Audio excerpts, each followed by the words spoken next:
হাতে পায়ে ধরে কেঁদে কেঁদে কখনো কারো জীবনে থেকে যেতে চাবেন না।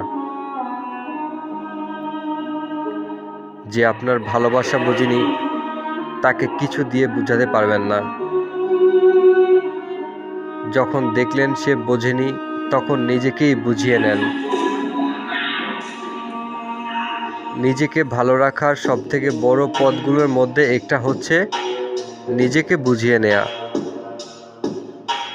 আপনার রাগ, অভিমান, ভালোবাসা, কষ্টগুলো একান্ত আপনার অনুভূতি। এই অনুভূতিগুলোকে কখনো সস্তা করে ফেলবেন না।